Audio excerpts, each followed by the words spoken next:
जय श्री राम। सती जी ने श्री रघुनाथ जी के प्रभाव को समझकर डर के मारे शिव जी से छिपाव किया और कहा, हे स्वामिन, मैंने कुछ भी परीक्षा नहीं ली, वहां जाकर आपकी ही तरह प्रणाम किया। आपने जो कहा वह झूठ नहीं हो सकता, मेरे मन में ये बड़ा पूरा विश्वास है। तब शिव जी ने ध्यान करके देखा और सती जी ने जो चरित्र किया था सब जान लिया। फिर श्री रामचंद्र जी की माया को सिर निभाया, जिसने प्रेरणा करके सती के मुंह से भी झूठ कहला दिया। सुजान शिव जी ने मन में विचार किया कि हरि की इच्छा रूपी भावी प्रबल है। सती जी ने सीता जी का वेश धारण किया। यह जानकर शिव जी के हृदय में बड़ा विषाद हुआ। उन्होंने सोचा कि यदि मैं अब सती से प्रीति करता हूँ तो भक्ति मार्ग लुप्त हो जाता है और बड़ा अन्याय होता है। सती परम पवित्र है, इसीलिए इन्हें छोड़ते भी नहीं बनता, और प्रेम करने में बड़ा पाप है। प्रकट करके महादेव जी कुछ भी नहीं कहते, परंतु उनके हृदय में बड़ा संताप है। तब शिव जी ने प्रभु श्री रामचंद्र जी के चरण कमलों में सिर निभाया और श्री राम जी का स्मरण करते हुए उनके मन में यह आया कि सती के इस शरीर से मेरी पति पत्नी रूप में भेंट नहीं हो सकती। और शिव जी ने अपने मन में यह संकल्प कर लिया। स्थिर बुद्धि शंकर जी ऐसा विचार कर श्री रघुनाथ जी का स्मरण करते हुए अपने घर कैलाश को चले। चलते समय सुंदर आकाशवाणी हुई कि हे महेश, आपकी जय हो। आपने भक्ति की अच्छी दृढ़ता की, आपको छोड़कर दूसरा कौन ऐसी प्रतिज्ञा कर सकता है। आप श्री रामचंद्र जी के भक्त हैं, समर्थ हैं और भगवान हैं। आप आकाशवाणी को सुनकर सती जी के मन में चिंता हुई और उन्होंने सुखचाते हुए शिव जी से पूछा, हे कृपालु, कहिए आपने कौन सी प्रतिज्ञा की है। हे प्रभु, आप सत्य के धाम और दीन दयालु हैं। यद्यपि सती जी ने बहुत प्रकार से पूछा, परंतु त्रिपुरारी शिव जी ने कुछ ना कहा। सती जी ने हृदय में अनुमान किया कि सर्वज्ञ शिव जी सब जान गए। मैंने शिव जी से कपट किया। स्थिर स्वभाव से ही मूर्ख और बेसमझ होती है। प्रीति की सुंदर रीति देखिए कि जल भी दुग्ध के साथ मिलकर दूध के समान भाव बिकता है, परंतु फिर कपट रूपी खटाई पड़ते ही पानी अलग हो जाता है, दूध फट जाता है और स्वाद जाता रहता है। अपनी करनी को याद करके सती जी के हृदय में इतना सोच हो है कि और इतनी अपार चिंता है कि जिसका वर्णन नहीं किया जा सकता। उन्होंने समझ लिया कि शिव जी कृपा के परम अथाह सागर हैं। इससे प्रकट में उन्होंने मेरा अपराध नहीं किया कहा। शिव जी का दुख देखकर सती जी ने जान लिया कि स्वामी ने मेरा त्याग कर दिया और वे हृदय में व्याकुल हो उठी। अपना पाप समझकर कुछ कहते नहीं बनता, परंतु हृदय कुम्हार के आग के समान अत्यंत जलने लगा। वृषकेतु शिव जी ने सती को चिंता युक्त जानकर उन्हें सुख देने के लिए सुंदर कथाएं कही। इस प्रकार मार्ग में विविध प्रकार के इतिहासों को कहते हुए विश्वनाथ कैलाश जा पहुंचे।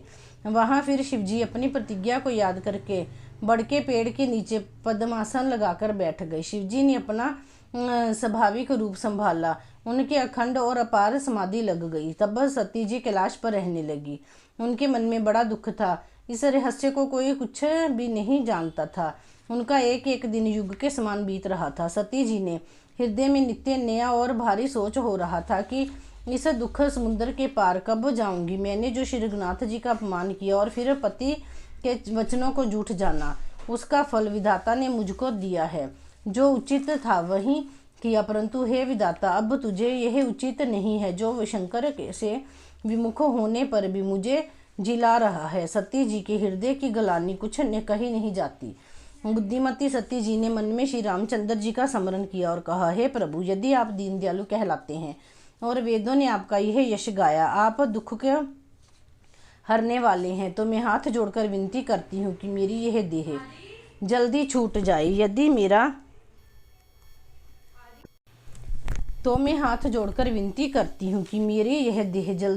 यदि मेरा शिव जी के चरणों में प्रेम है और मेरा यह प्रेम का व्रत मन वचन और कर्म से सत्य है, तो मैं सर्वदर्शी प्रभु सुनिए और शीघ्र ही यह वह उपाय कीजिए जिससे मेरा मरण हो और बिना ही परिश्रम यह पति प्रत्याग रूपी सह विपत्ति दूर हो जाए। दक्ष सुता सती जी इस प्रकार बहुत दुखित थी। उनको इतना दारुण दुख था कि जिसका वर्णन नहीं किया जा सकता। 87,000 वर्ष बीत जाने पर अविनाशी शिव जी ने समाधि खोली। शिव जी राम नाम का स्मरण करने लगे। तब सती जी ने जाना कि अब जगत के स्वामी शिव जी जागे। उन्होंने जाकर शिव जी के चरणों में प्रणाम किया। शिवजी ने उनको बैठने के लिए सामने आसन दिया। शिवजी भगवान हरि की रसमयी कथा कहने लगे। उस समय दक्ष प्रजापति हुए। ब्रह्मा जी ने सब प्रकार से योग्य देखकर समझकर दक्ष को प्रजापतियों का नायक बना दिया। जब दक्ष ने इतना बड़ा अधिकार पाया तब उनके हृदय में अत्यंत अभिमान आ गया। जगत में ऐसा कोई नहीं पैदा हुआ जिसको प्रभुता पाकर मद ना हो। दक्ष ने सब मुनियों को बुला लिया और वे बड़ा यज्ञ करने लगे। जो देवता यज्ञ का भाग पाते हैं, दक्ष ने उन सबको आदर सहित निमंत्रण किया।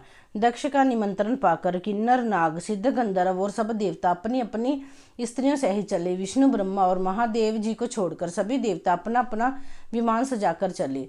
सती जी ने देखा, अनेकों प्रकार के सुंदर विमान आकाश में चले जा रहे हैं। देव सुंदरियां मधुर गान कर रही हैं, जिन्हें सुनकर मुनियों का ध्यान छूट जाता है। सती जी ने विमानों में देवताओं के जाने का कारण पूछा। तब शिवजी ने सब बातें बतलाई।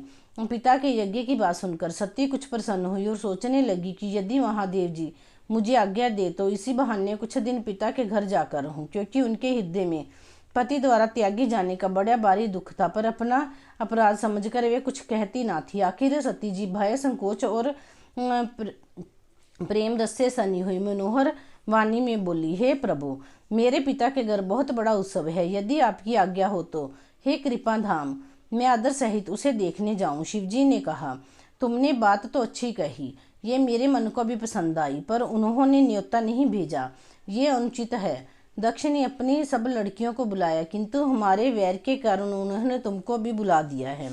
एक बार ब्रह्मा जी सभा में हमसे अप्रसन्न हो गए थे, उसी से वे अब हमारा अपमान करते हैं। हे भवानी, जो तुम बिना बुलाए जाओगी तो न शील स्नेह ही रहेगा और न मान मर्यादा ही रहेगी। यद्यपि इसमें संदेह नहीं कि मित्र, स्वामी, पिता और गुरु के घर बिना बुलावे के भी जाना चाहिए, तो भी जहाँ कोई विरोध मानता हो तो उसके घर जाने से कल्याण नहीं होता। शिवजी ने बहुत प्रकार से समझाया, पर होनहार वश सती के हृदय में बोध नहीं हुआ। फिर शिवजी ने कहा कि यदि बिना बुलाए जाओगी तो हमारी समझ में अच्छी बात ना होगी। शिवजी ने बहुत प्रकार से कहकर देख लिया, किंतु जब सती किसी प्रकार भी नहीं रुकी, तब त्रिपुरारी महादेव जी ने अपने मुख्य गणों के साथ देखकर उनको विदा कर दिया। भवानी जब पिता दक्ष के घर पहुंची, तब दक्ष के डर के मारे किसी ने उनकी आवभगत नहीं की। केवल एक माला भले ही आदर से मिली। बहनें बहुत मुस्कुराती हुई मिली। दक्ष ने तो उनकी कुछ कुशल तक नहीं पूछी। सती जी को देखकर उल्टे उनके सारे अंग जल उठे। तब सती ने जाकर यज्ञ देखा तो वहां कहीं शिवजी का भाग दिखाई नहीं दिया।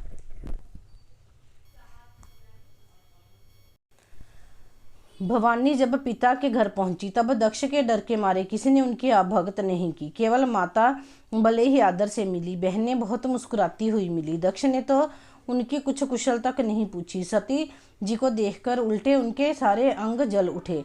तब सती ने जाकर यज्ञ देखा तो वहां कहीं शिवजी का भाग दिखाई नहीं दिया। तब शिवजी ने कहा था कि वह उनकी समझ में आया। स्वामी का अपमान समझकर सती का हृदय जल उठा। पिछला दुख उनके हृदय में उतना नहीं व्यापता था जितना महान दुख इस समय हुआ। यद्यपि जगत में अनेक प्रकार के दारुण दुख हैं, तथापि जाति अपमान सबसे बढ़कर कठिन है। यह समझकर सती जी को बड़ा क्रोध हो आया। माता ने उन्हें बहुत प्रकार से समझाया बुझाया, परंतु उनसे शिवजी का अपमान सहा नहीं गया। इससे उनके हृदय में कुछ भी प्रबोध नहीं हुआ। तब वे सारी सभा को हठपूर्वक डांटकर क्रोध भरे वचन बोली, तो सभासदों और सब मुनीश्वरों, सुनो, जिन लोगों ने यहाँ शिवजी की निंदा की या सुनी है, उन सबको उसका फल तुरंत मिलेगा और मेरे पिता दक्ष भी भली भांति पछताएंगे। जहाँ संत शिवजी और लक्ष्मीपति विष्णु भगवान की निंदा सुनी जाए, वहाँ ऐसी मर्यादा है कि यदि अपना वश चले तो उस निंदा करने वाले की जीभ काट ले और नहीं तो कान मूंदकर वहाँ से भाग जाए। त्रिपुर दैत्य को मारने वाले भगवान महेश्वर संपूर्ण जगत के आत्मा है। वे जगत पिता और सबका हित करने वाले हैं। मेरा मंद बुद्धि पिता उनकी निंदा करता है और मेरा यह शरीर दक्ष ही के वीर्य से उत्पन्न है।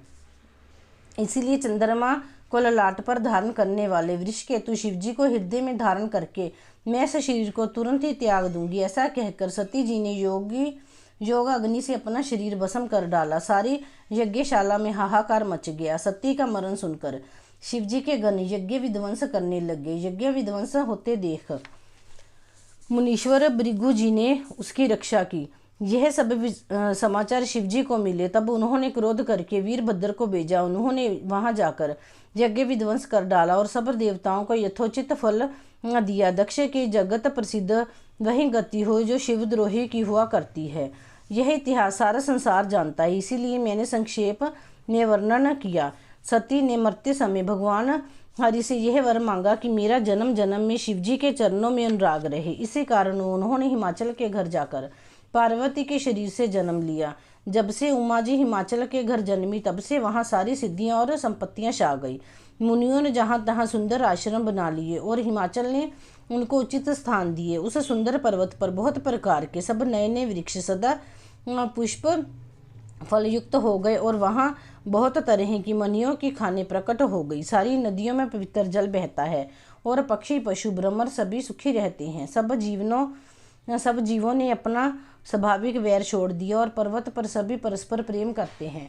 पार्वती जी के घर आ जाने से पर्वत ऐसा शोभायमान हो रहा है जैसा राम भक्तों को पाकर भक्त शोभायमान होता है। उस पर्वत राज के घर नित्य नए नए मंगल उत्सव होते हैं जिसका ब्रह्मादि यश गाते हैं। जब नारद जी ने ये सब समाचार सुने तो वे कौतुक ही से हिमाचल के घर पधारे। पर्वत राज ने उनका बड़ा आदर किया और चरण धोकर उनको उत्तम आसन दिया। फिर अपनी स्त्री सहित मुनि के चरणों में सिर निवाया और उनके चरणोदक को सारे घर में छिड़काया। हिमाचल ने अपने सौभाग्य का बहुत बखान किया और पुत्री को बुलाकर मुनि के चरणों पर डाल दिया और कहा, हे मुनिवर, आप त्रिकालज्ञ और सर्वज्ञ हैं, आपकी सर्वत्र पहुँच है, अतः आप हृदय में विचार कर कन्या के दोष गुण कहिए। नारद मुनि ने हंसकर रहस्य युक्त कोमल वाणी से कहा, तुम्हारी कन्या सब गुणों की खान है। ये स्वभाव से ही सुंदर सुशील और समझदार है। उमा, अंबिका और भवानी इसके नाम है। कन्या अब सुलक्षणों से संपन्न है। यह अपने पति को सदा प्यारी रहेगी। इसका सुहाग सदा अचल रहेगा और इसे इसके माता पिता यश पाएंगे। यह सारे जगत में पूज्य होगी और इसकी सेवा करने से कुछ भी दुर्लभ ना होगा। संसार में स्त्रियां इसका नाम स्मरण करके पतिव्रत रूपी तलवार की धार पर चढ़ जाएंगी। हे पर्वतराज, तुम्हारी कन्या सुलक्षणी है। इसमें जो दो चार अवगुण हैं उन्हें भी सुन लो। गुणहीन, मानहीन, माता पिता विहीन, उदासीन, संशयहीन, लापरवाह, योगी, जटाधारी, निष्काम, हृदय नंगा और अमंगल वेश वाला, ऐसा पति इसको मिलेगा। इसको हाथों में ऐसी ही रेखा पड़ी है। नारद मुनि की वाणी सुनकर और उसको हृदय में सत्य जानकर पति पत्नी हिमवान और मैना को दुख हुआ और पार्वती जी प्रसन्न हुई। नारद जी ने भी इस रहस्य को नहीं जाना क्योंकि सबकी बाहरी दशा एक सी होने पर भी भीतरी समझ भिन्न भिन्न थी।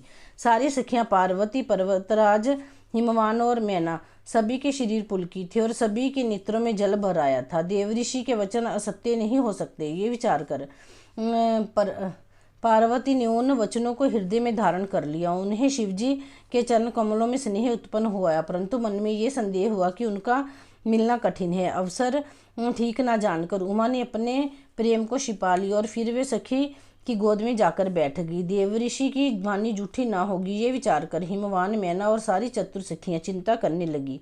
फिर हृदय में धीरज धरकर पर्वतराज ने कहा, हे नाथ, कहिए अब क्या उपाय किया जाए।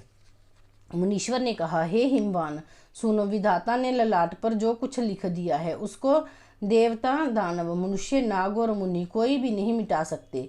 तो भी एक उपाय मैं बताता हूँ, यदि देव सहायता करे तो वह सिद्ध हो सकता है। उमा को वर तो निसंदेह वैसा ही मिलेगा जैसे मैंने तुम्हारे सामने वर्णन किया है, परंतु मैंने वर के जो जो दोष बतलाए हैं मेरे अनुमान से वे सभी शिवजी में है। यदि शिवजी के साथ विवाह हो जाए तो दोषों को भी सब लोग गुणों के समान ही कहेंगे। जैसे विष्णु भगवान शेषनाग की शैया पर सोते हैं तो अभी पंडित लोग उनको कोई दोष नहीं लगाते। सूर्य और अग्नि देव अच्छे बुरे सभी रसों को भक्षण करते हैं परंतु उनको कोई बुरा नहीं कहता। गंगा जी में शुभ और अशुभ सभी जल बहता है पर कोई उन्हें अपवित्र नहीं कहता। सूर्य, अग्नि और गंगा जी की भांति समर्थ को कुछ दोष नहीं लगता। यदि मूर्ख मनुष्य ज्ञान के अभिमान से इस प्रकार होड़ करते हैं तो कल्प भर के लिए नरक में पड़ते हैं। भला कहीं जीव भी ईश्वर के समान हो सकता है? गंगा जल से भी बनाई हुई मदिरा को जानकर संत लोग कभी उसका पान नहीं करते, पर वहीं गंगा जी में मिल जाने पर जैसे पवित्र हो जाती है। ईश्वर और जीव में भी वैसा ही भेद है।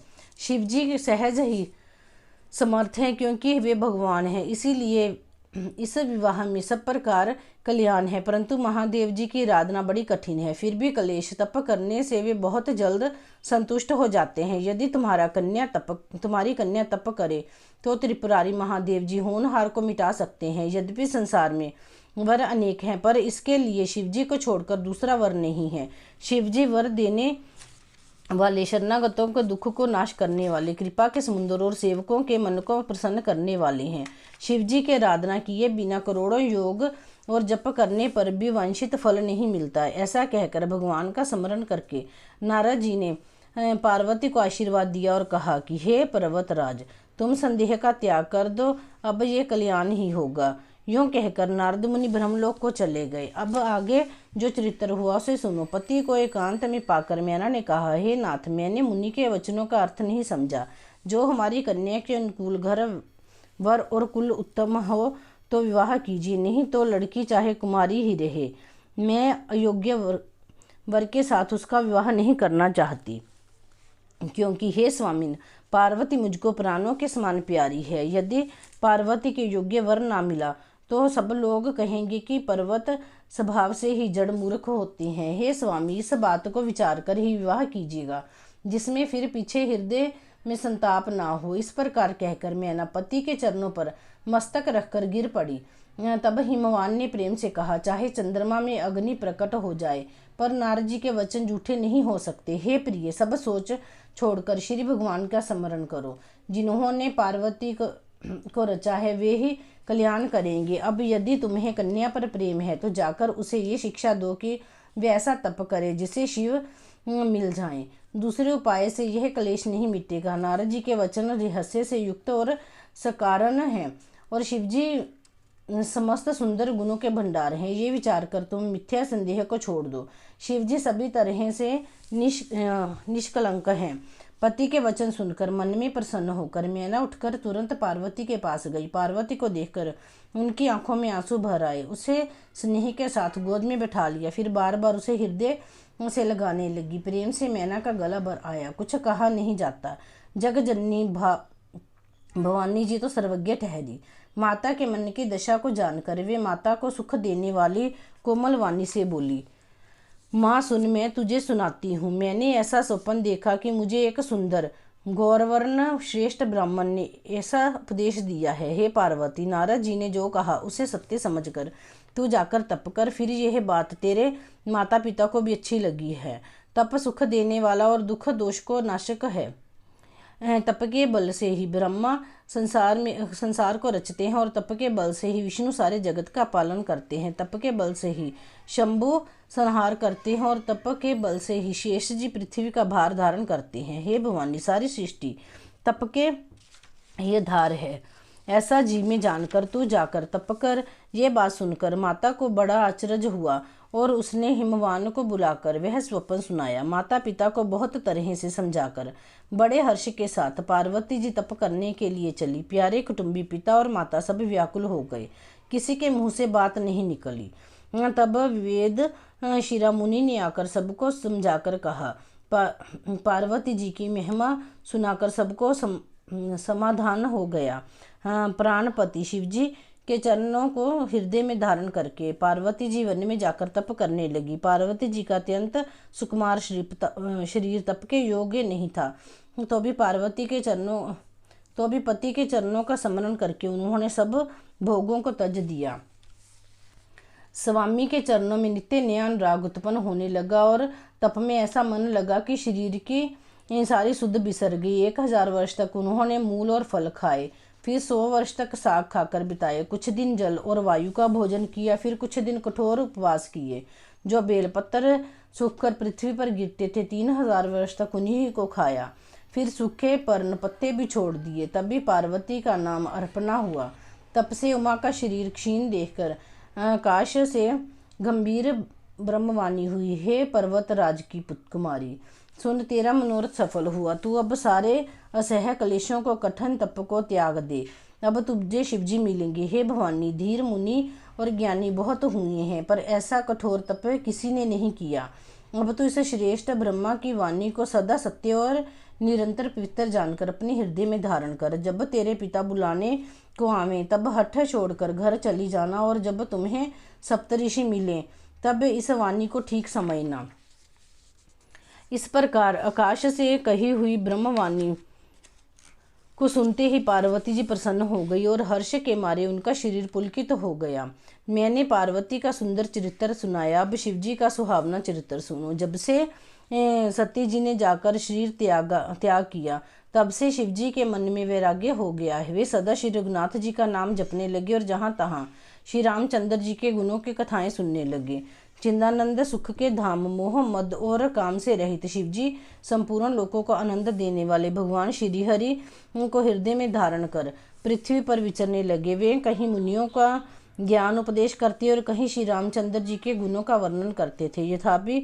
यद्यपि सुजान शिवजी निष्काम हैं, तो भी वे भगवान अपने भक्त सती के वियोग के दुख से दुखी हैं। इस प्रकार बहुत समय बीत गया। श्री रामचंद्र जी के चरणों में नित्य नई प्रीति हो रही है। शिव जी के नियम, प्रेम और उनके हृदय में भक्ति की अटल टेक को देखा। तब कृतज्ञ, कृपालु रूप और शील के भंडार, महान तेज पुंज भगवान श्री रामचंद्र जी प्रकट हुए। उन्होंने बहुत तरह से शिव जी की सराहना की और कहा कि आपके बिना ऐसा व्रत कौन निभा सकता है।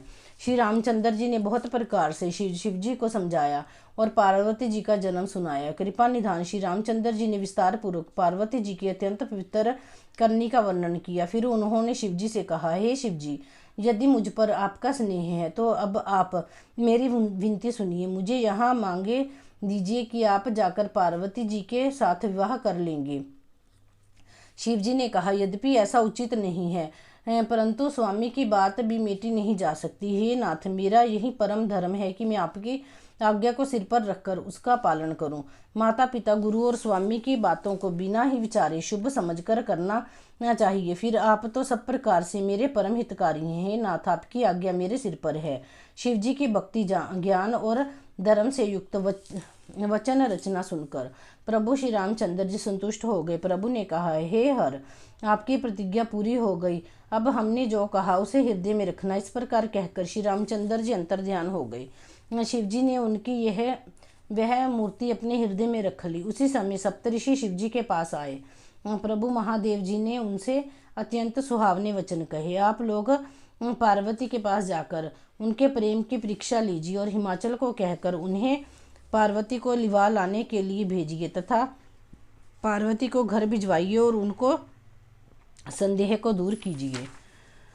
ऋषियों ने वहां जाकर पार्वती को कैसे देखा, मानो मूर्तिमान तपस्या ही हो। मुनि बोले, हे शैल कुमारी, सुनो, तुम किस लिए इतना कठोर तप कर रही हो? तुम किसकी आराधना करती हो और क्या चाहती हो? हमसे अपना सच्चा भेद क्यों नहीं कहती? पार्वती ने कहा, बात कहते मन बहुत सुख चाहता है। आप लोग मेरी मूर्खता सुनकर हंसेंगे। मन ने हठ पकड़ लिया है, वह उपदेश नहीं सुनता और जल पर दीवार उठाना चाहता है। नारद जी ने जो कह दिया उसे सत्य जानकर मैं बिना ही पंख के उड़ना चाहती हूँ। हे मुनियों, आप मेरा ज्ञान तो देखिए कि मैं सदा शिव जी को ही पति बनाना चाहती हूँ। पार्वती जी की बात सुनकर सप्तऋषि हंस पड़े और बोले, तुम्हारा शरीर पर्वत से ही तो उत्पन्न हुआ है। भला कहो तो नारद का उपदेश सुनकर आज तक किसका घर बसा है? उन्होंने जाकर दक्ष के पुत्रों को उपदेश दिया था, जिससे उन्होंने फिर लौटकर घर का मुंह भी नहीं देखा। चित्रकेतु घर को नारद ने ही चौपट किया।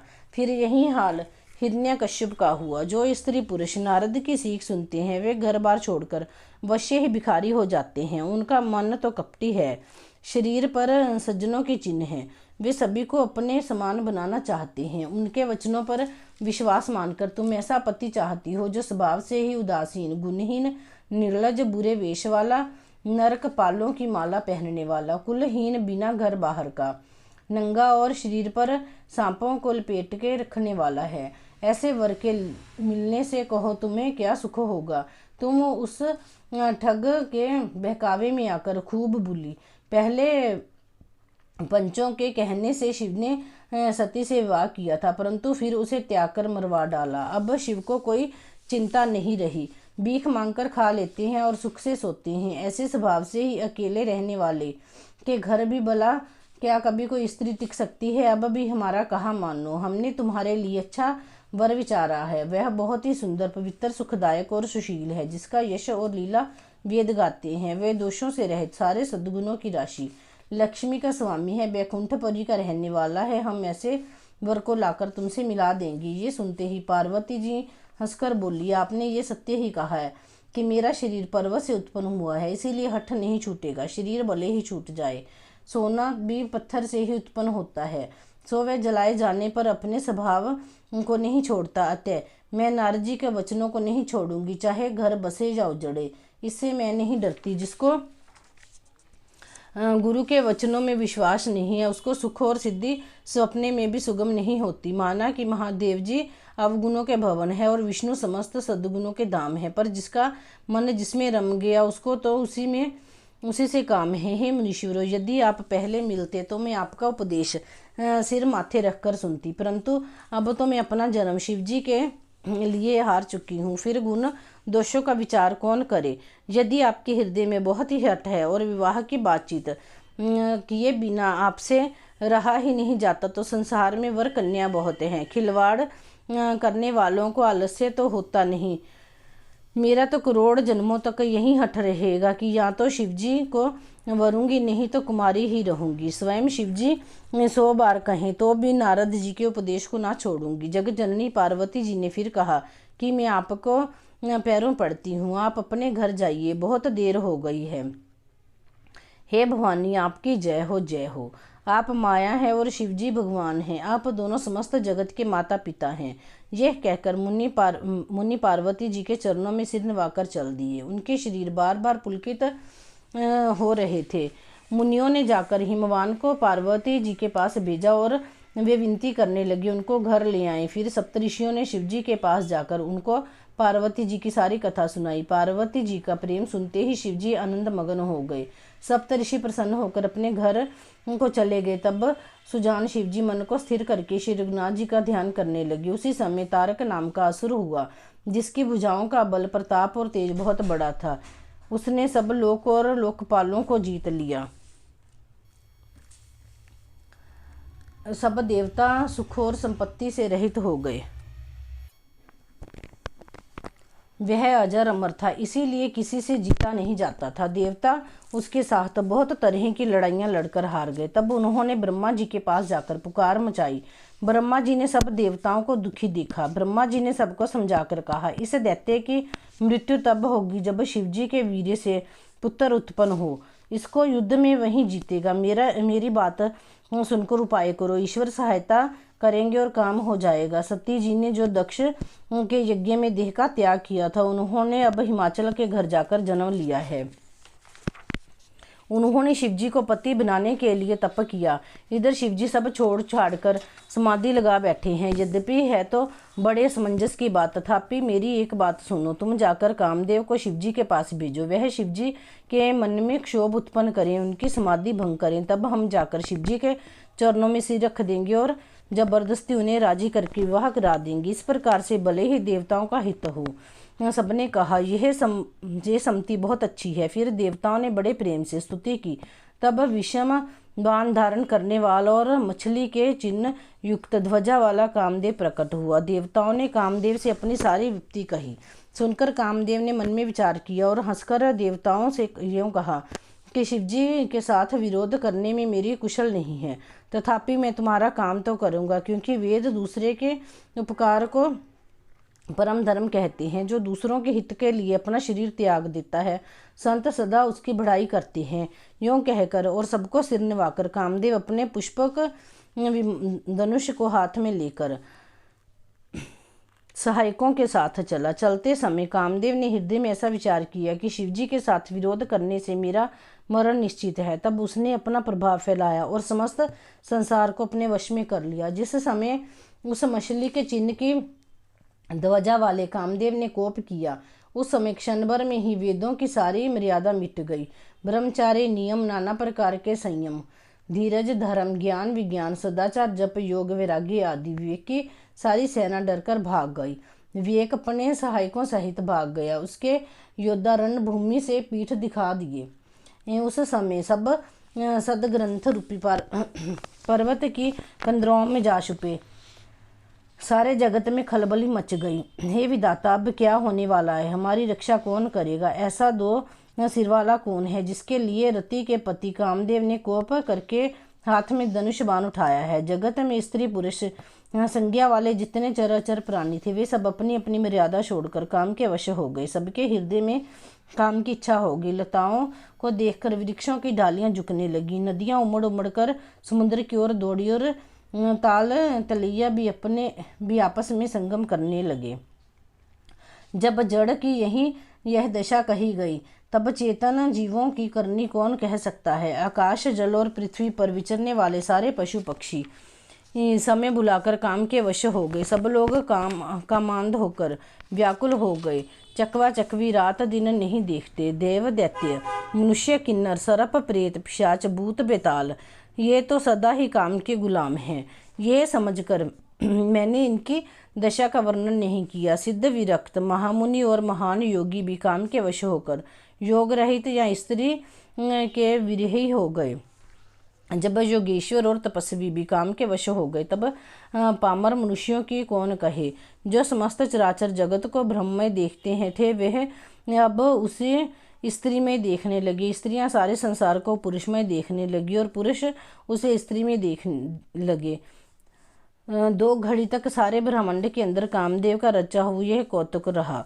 किसी ने भी हृदय में धैर्य नहीं धारण किया। कामदेव ने सबके मन हर लिए। श्री रघुनाथ जी ने जिनकी रक्षा की, केवल वे ही उस समय बचे रहे। 2 घड़ी तक ऐसा तमाशा हुआ जब तक कामदेव शिवजी के पास पहुंच गए। शिवजी को देखकर कामदेव डर गया और सब सारा संसार फिर जैसा का तैसा स्थिर हो गया। तुरंत ही सब जीव वैसे ही सुखी हो गए जैसे मतवाले नशा पिए हुए लोग मद उत्तम उतर जाने पर सुखी होते हैं। दुरादर्श और दुर्गम भगवान रुद्र शिवजी को देखकर कामदेव भयभीत हो गए। लौट जाने में लज्जा मालूम होती है और करते कुछ बनता नहीं। आखिर मन में मरने का निश्चय करके उसने उपाय रचा। तुरंत ही सुंदर ऋतुराज वसंत को प्रकट किया। फूले हुए नए नए वृक्षों की कतारें शोभित हो गई। वन उपवन बावली तालाब सब दिशाओं के विभाग परम सुंदर हो गए। जहां तहां मानो प्रेम उमड़ रहा है। जिसे देखकर मरे मनों में भी कामदेव जाग उठा। मरे हुए मन में भी कामदेव जागने लगा। वन की सुंदरता कहीं नहीं जा सकती। काम रूपी अग्नि का सच्चा मित्र शीतल मंद सुगंधित पवन चलने लगी। सरोवरों में अनेकों कमल खिल गए, जिन पर सुंदर भौरों के समूह गुंजार करने लगे। राजहंस, कोयल और तोते रसीली बोली बोलने लगे और अप्सराएं गा गा कर नाचने लगी। कामदेव अपनी सेना समेत करोड़ों प्रकार की सब कलाएं करके हार गया, पर शिवजी की अचल समाधि न डिगी। तब कामदेव क्रोधित हो उठा। आम के वृक्ष की एक सुंदर डाली देखकर मन में क्रोध भरा हुआ कामदेव उस पर चढ़ गया। उसने पुष्प धनुष पर अपने बाण चढ़ाए और अत्यंत क्रोध से ताककर उन्हें कान तक तान लिया। कामदेव ने तीक्ष्ण 5 बाण छोड़े जो शिवजी के हृदय में लगे। तब उनकी समाधि टूट गई और वे जग गए। ईश्वर के मन में बहुत क्षोभ हुआ। उन्होंने आंख खोलकर सब और देखा। जब आम के पत्ते में छिपे हुए कामदेव को देखा तो उन्हें बड़ा क्रोध हुआ, जिससे तीनों लोग कांप उठे। तब शिवजी ने तीसरा नेत्र खोला। उनके देखते ही कामदेव जलकर भस्म हो गया। जगत में बड़ा हाहाकार मच गया। देवता डर गए, दैत्य दुखी हुए। भोगी लोग काम सुख को याद करके चिंता करने लगे और साधक योगी निष्कंटक हो गए। कामदेव की स्त्री रति अपने पति की यह दशा सुनते ही मूर्छित हो गई। रोती चिल्लाती और भांति भांति से करुण करती हुई वह शिवजी के पास गई। अत्यंत प्रेम के साथ अनेकों प्रकार से विनती करके हाथ जोड़कर सामने खड़ी हो गई। शीघ्र प्रसन्न होने वाले कृपालु शिवजी अबला को देखकर सुंदर वचन बोले, हे रति, अब से तेरे स्वामी का नाम अनंग होगा। वह बिना ही शरीर के सबको व्यापेगा। अब तो अपने पति से मिलने की बात सुन। जब पृथ्वी के बड़े भारी भार को उतारने के लिए यदुवंश में श्री कृष्ण का अवतार होगा, तब तेरा पति उनके पुत्र प्रद्युम्न के रूप में उत्पन्न होगा। मेरा यह वचन अन्यथा नहीं होगा। शिवजी के वचन सुनकर रति चली गई। अब दूसरी कथा बखान कर कहता हूँ। ब्रह्मा आदि देवताओं ने ये सब समाचार सुने तो वे वैकुंठ को चले। फिर वहां से विष्णु और ब्रह्मा सहित सब देवता वहां गए जहां कृपा के धाम शिवजी थे। उन सब ने शिवजी का अलग अलग स्तुति की। तब शशि भूषण शिवजी प्रसन्न हो गए। कृपा के समुद्र शिवजी बोले, हे देवताओं, कहिए आप किस लिए आए हैं। ब्रह्मा जी ने कहा, हे प्रभु, आप अंतर्यामी हैं, तथापि हे